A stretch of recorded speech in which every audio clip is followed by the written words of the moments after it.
Social activity சங்ககால வல்லர்கள். நான் தான் பேகன்.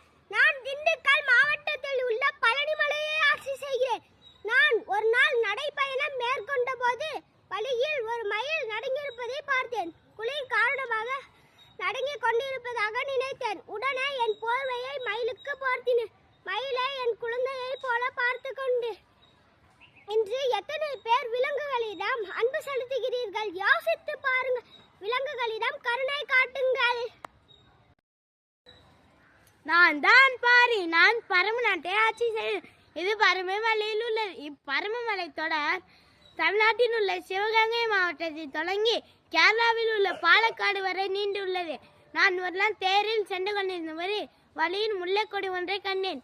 அந்த முல்லைக்கொடிக்கு ஆதரவாக ஒரு மரம் கூட அங்கே இல்லை. நான் அதை உணர்ந்தேன். அதற்கு ஆதரவாக என் தேரினை வழங்கினேன். மாணவர்களாகிய நீங்களும் மரம், செடி, கொடி ஆகியவற்றை வளர்க்கவும் அதை உறுதி செய்யவும் விரும்புகிறேன். செய்வீர்களா மாணவர்களே? நான் தான் நெடுமொழிக்காரி. திருக்காவில் உள்ள தொண்டை மண்டல பகுதியை நான் ஆட்சி செய்தேன். நான் என்னை நாடி வரும் இரவல்களுக்கு இல்லை என்று கூறாமல் வாரி வழங்குவேன். நான் தான் வல்வில்லோரி. நான் நாமக்கல் மாவட்டத்தில் உள்ள கொல்லிமலையை ஆட்சி செய்து வந்தேன். வல்வில் என்றால் என்ன பொருள் தெரியுமா? வலிமையான வில்லை உடையவன், வில்லாற்றல் மிக்கவன், ஓரி சிறந்த வில்லாளன் என்பதான் பெயரை பெற்றேன். நான் தான் நல்லி சேர அரசரின் ஆட்சிக்கு உட்பட்ட தோட்டிமலை பகுதியை நான் ஆட்சி செய்து வந்தேன். என்னை நாடி வருவதற்கு நான் இல்லை என்று கூறாமல் பொன்னையும் பொருளையும் வழங்கினேன். நான் தான் அதிகமாக பேசுகிறேன். தர்மபுரி மாவட்டத்தில் தடலுள்ள பலமான பகுதியை ஆட்சி செய்து வந்தேன்.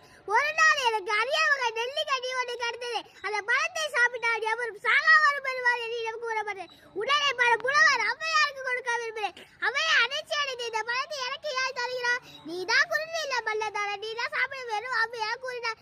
உடனே நான் கூறினேன், எனக்கு பலர் வருவார்கள், உங்களை பல புலவர் இருக்க மாட்டார்கள் என்று.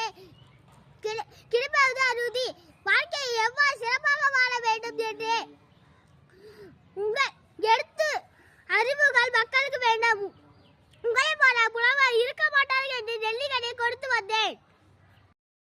நான் தான் நாயண்டிரன். மதுரையில் தெற்கே அமைந்துள்ள பொதிகை மலையில் உள்ள ஒரு மலைப்பாங்கான பகுதியை நான் ஆட்சி செய்தேன். நீல நிறமுள்ள ஆடையை நான் சிவபெருமானுக்கு வழங்கினேன். அடையேறு வல்லர்கள் அடைவரும் அவர்கள் கருடைய வாரி வழங்கும் வல்லர் தன்மையின் அடிப்படையிலேயே அனைவாலும் அறியப்பட்டனர். அதனால் பல ஆண்டுகளுக்கு பிறகு அவர்கள் நண்பர் என்று